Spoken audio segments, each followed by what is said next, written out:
आज मैं आपको एक कहानी सुनाता हूं जो मेरे एक दोस्त के साथ हुई थी। वो पिछले 15 सालों से ट्रक चला रहा है। ये बात 2017 की है। वो कैलिफोर्निया के मोजावे रेगिस्तान से होते हुए रात के समय सामान लेकर एरिजोना जा रहा था। उसे ठीक से याद नहीं, शायद वो घर के सामान पहुंचा रहा था। चारों तरफ एकदम घना अंधेरा था। उस समय उसके ट्रक की हेडलाइट्स बहुत कम रोशनी दे रही थी और वो उन्हें ठीक करवाने में हमेशा से टाल मटोल करता रहा था। आमतौर पर उसे फर्क महसूस नहीं होता था, लेकिन चूंकि सड़क पर कोई और गाड़ी नहीं थी, इसलिए यह बहुत ज्यादा साफ लग रहा था। उसे याद है कि हर कुछ मिनट बाद सड़क को दूर से देखने के लिए उसे अपनी आंखों पर बहुत जोर डालना पड़ रहा था। यह अपने आप में एक डरावनी कहानी हो सकती थी। वो कुछ घंटों के लिए गाड़ी रोककर सूरज निकलने का इंतजार करने के बारे में सोच रहा था, लेकिन वो अपना समय बर्बाद नहीं करना चाहता था। उस समय उसे पैसों की बहुत सख्त जरूरत थी, इसलिए यह पूरी तरह से सुरक्षित नहीं होने के बावजूद वो गाड़ी चलाता रहा। उसे लगा कि चूंकि रास्ता लगभग सीधा ही है तो सब ठीक रहेगा। उसे लगता है कि सूरज निकलने से लगभग 1 घंटे पहले उसने दूर से कुछ तेजी से पास आते हुए देखा। किसी जानवर को टक्कर मारने की चिंता में उसने जोर से ब्रेक लगाए। जैसे ही उसका ट्रक चीखता हुआ रुका, उसे पता चला कि उसके सामने क्या था। एक कार जिसकी इमरजेंसी लाइट्स जल रही थीं। सबसे अजीब बात यह थी कि वह कार सड़क के बिल्कुल बीचों बीच खड़ी थी, ठीक डबल पीली लाइन पर। और उससे भी ज्यादा अजीब बात यह थी कि उसकी सवारी वाली पैसेंजर तरफ का दरवाजा पूरी तरह खुला हुआ था। मेरे दोस्त का ट्रक उस कार से शायद 1 फुट पहले रुका था। वो अपनी तारीफ नहीं करना चाहता, पर वो बहुत दिलेर इंसान है और उसने कई बार फाइट में हिस्सा लिया है। इसलिए जब उसने कार देखी तो वह डरा नहीं था, उसमें डर से ज्यादा उत्सुकता थी।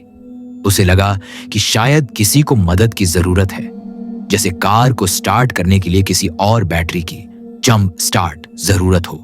तो उसने सेमी ट्रक को थोड़ा पीछे किया और एक तरफ खड़ा कर दिया।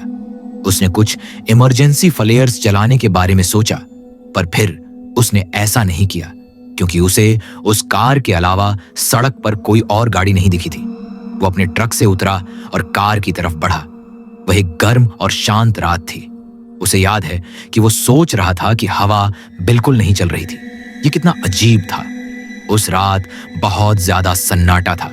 पूरी रेगिस्तान में उस कार की इमरजेंसी लाइट्स की हल्की सी आवाज ही सुनाई दे रही थी।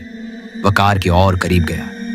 उसे साफ साफ याद है कि वह एक नई लाल रंग की फोर्ड फ्यूजन थी। वो थोड़ा सावधानी से कार के पास पहुंचा। जैसा कि मैंने बताया, सवारी वाली तरफ का दरवाजा पूरी तरह खुला हुआ था। वह कार के चारों तरफ घूमा और वहीं रुक गया। वह कार पूरी तरह खाली थी। उसने यह यकीन करने के लिए पीछे की सीट और ऐसी हर जगह जांच की जहां कोई लेटा हो सकता था। कार में सचमुच कोई नहीं था। अचानक वह इस स्थिति को लेकर कम आश्वस्त महसूस करने लगा। उसे उम्मीद थी कि किसी को किसी तरह की मदद की जरूरत होगी। शायद कोई ऐसी अजीब जगह पर सो गया हो, लेकिन उसे यह बिल्कुल उम्मीद नहीं थी। कार सचमुच खाली थी। अब वह काफी बेचैन महसूस कर रहा था और बार बार अपने कंधे पर से पीछे मुड़कर देख रहा था। वो हर दिशा में अपना सिर घुमा घुमा कर देख रहा था। उसे लग रहा था कि जैसे कोई उस पर हमला करने वाला है। दिक्कत यह थी कि अंधेरा इतना ज्यादा था कि वह दूर तक देख नहीं पा रहा था। सिर्फ वही दिख रहा था जहां तक उसके ट्रक की हेडलाइट्स की रोशनी जा रही थी। माहौल बहुत अजीब था। वह थोड़ी देर और इंतजार करता रहा और सोच रहा था कि वापस अपने ट्रक में चला जाए और इस सब को भूल जाए। कोई तो कहीं ना कहीं बाहर था। उसने अपनी समझ के खिलाफ जाकर आगे जांच करने का फैसला किया। उसने कार के अंदर देखा, लेकिन सब कुछ एकदम सामान्य लग रहा था। चाबी भी इग्निशन में थी, हालांकि इंजन बंद था। वो कार से बाहर आया और ट्रंक की तरफ बढ़ा। उसने सोचा, चलो इसे भी देख ही लेता हूं। उसने उसे खोलने की कोशिश की, लेकिन वह टस से मस नहीं हुई। वह बंद थी। उसने इग्निशन से चाबी निकाली और ट्रंक को खोल दिया, फिर भी वह बिल्कुल नहीं खुली। वह किसी तरह अंदर से जाम हो गई थी। उसने पीछे का दरवाजा खोला और पिछली सीट से ट्रंक तक पहुंचने की कोशिश की। उसे हैरानी हुई, पर वह खुल गई। वहां 3 दबी हुई कचरे की थैलियां थीं, साथ ही एक रस्सी भी थी जिससे ट्रंक को बांधा गया था। उसे याद है कि थैलियों तक पहुंचने से पहले उसने एक बार फिर अपने कंधे पर से पीछे मुड़कर देखा। रास्ता साफ था। वह उन थैलियों में से एक से मुश्किल से 5 इंच दूर होगा जब उसे अपनी जिंदगी की सबसे तेज बंदूक की आवाज सुनाई दी, जो रात के सन्नाटे में गूंज उठी। सदमे से उसका सिर कार की छत से टकरा गया। उसने कुछ सोचा भी नहीं। उसने चाबियां सामने की सीट पर फेंकी और जितनी जल्दी हो सका कार से बाहर आ गया। जब वह अपने ट्रक में चढ़ रहा था तो उसे दूर से एक तेज आवाज सुनाई दी। वह कई बार हे चिल्लाया और उसकी आवाज तेजी से करीब आती लग रही थी। वह हड़बड़ी में ट्रक के अंदर घुसा और उसे चालू किया। उसने जितनी जल्दी हो सका गियर डाला। उसे याद है कि इंजन के शुरुआत में बंद होने पर वह बहुत बड़बड़ाया और तभी उसने उसे देखा। जैसे ही उसका ट्रक आगे बढ़ने लगा, उसने एक आदमी को कार के ट्रंक के पास खड़े देखा। वह एक छोटा मोटा लाल बालों वाला आदमी था। उसने ओवरऑल और घुटनों तक ऊंचे बूट पहने हुए थे। उसके बाएं हाथ में एक छोटी कुदाल थी, हालांकि उसके दाहिने हाथ में एक पुरानी दिखने वाली शिकार करने वाली राइफल थी। जैसे ही उसका ट्रक उसके पास से गुजरने लगा, कुछ सेकंड के लिए उन दोनों की आंखें मिली। वह बिल्कुल नहीं हिला। उसे याद है कि वह पागल जैसा नहीं लग रहा था। उसके चेहरे पर एक चिंतित भाव था। जैसे ही वह उसके पास से गुजरा, उसने अपनी कुदाल गिरा दी और अपने हाथ हिलाने लगा। वह कई बार रुको चिल्लाया, लेकिन वह वहां 1 सेकंड भी नहीं रुकने वाला था। जैसे ही वह चला गया, उसने पीछे के शीशे में देखा कि वह कुछ सेकंड तक उसके ट्रक के पीछे भागा, फिर वापस अपनी कार की तरफ दौड़ पड़ा। यह साफ था कि वह उसे रोकना चाहता था, लेकिन ऐसा करने का कोई तरीका नहीं था। उसने ब्रेक पर पैर रखा और जितनी तेजी से जाना चाहिए था, उससे कहीं ज्यादा तेजी से ट्रक चलाया। वह लगभग 5 मिनट तक गाड़ी चलाता रहा और सोचने लगा कि अब वह सुरक्षित है, लेकिन फिर उसने अपने पीछे तेजी से आती हुई हेडलाइट्स देखी। उसे याद है कि वह अपनी पूरी जिंदगी में इतना ज्यादा कभी नहीं डरा था। उसने पुलिस को फोन किया और अपनी याददाश्त के मुताबिक जो हुआ सब कुछ बताया। उसी समय वह कार बिल्कुल उसके पीछे थी। वह लगातार हॉर्न बजाने लगा। उसे सच में समझ नहीं आया कि क्या करना है, इसलिए वह बस गाड़ी चलाता रहा और भगवान से प्रार्थना करता रहा कि वह उसे टक्कर मारने की कोशिश न करे। लगभग 15 मिनट तक ऐसा होने के बाद वह उसके सामने आया और ब्रेक लगा दिए, जिससे उसे गाड़ी धीमी करनी पड़ी। वो आदमी उसके ट्रक से टकराने ही वाला था कि तभी सामने से पुलिस की चमकती लाइटें दिखाई दी।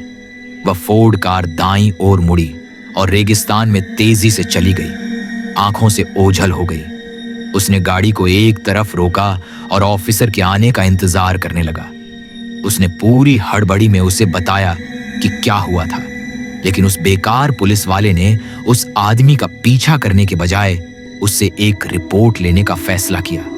इस बात पर वह बहुत ज्यादा गुस्सा था। उसने उस ऑफिसर से 2 बार कहा कि अगर वह अभी जाता है तो शायद उसे पकड़ सकता है। पुलिस वाले ने उससे कहा कि वह चिंता न करे और जैसे ही और पुलिस वाले आते हैं वे पूरी तरह से खोजबीन करेंगे। उसने उसे जाने दिया और कहा कि अगर उन्हें कोई अपडेट मिलता है तो वे उसे फोन करेंगे, पर उन्होंने कभी नहीं किया। उसके किसी भी दोस्त के पास इतनी अजीब कहानी नहीं है और उसने ये कहानी जितनी बार सुनाई है वह गिन नहीं सकता। मुझे पता है कि आप क्या सोच रहे होंगे कि वह आदमी यकीनन लाशें दफना रहा था, लेकिन इससे यह समझ नहीं आता कि उसके पास इतनी छोटी कुदाल क्यों थी या उसने उसका पीछा क्यों किया। उसके ट्रंक में रखी थैलियां भी इतनी छोटी थीं कि ऐसा नहीं हो सकता था। हालांकि उसके कुछ दोस्त सोचते हैं कि शायद उसने लाश के टुकड़े टुकड़े कर दिए हों। अपनी तसल्ली के लिए वह यह सोचना पसंद करता है कि वह किसी और जानवर को दफना रहा था। शायद किसी बीमार कुत्ते को तकलीफ से छुटकारा दिला रहा था या किसी खतरनाक सांप को। उसे सच में कोई अंदाजा नहीं है। किसी भी तरह से इस अनुभव के बाद वह रात में रेगिस्तान से गाड़ी चलाते हुए कभी सहज महसूस नहीं करता। मुझे यकीन है कि आपने ऑनलाइन कुछ ऐसे आधुनिक वीडियो देखे होंगे जहां ट्रक चलाने वाले अपनी रोज की दिनचर्या दिखाते हैं और एक दूसरे को सुझाव देते हैं, या शायद आपने नहीं देखे होंगे, लेकिन चूंकि वह इस इंडस्ट्री में काफी कम उम्र का है, हर बार जब वह टिकटॉक या यूट्यूब शॉर्ट्स खोलता है तो उसे बस यही सब दिखता है।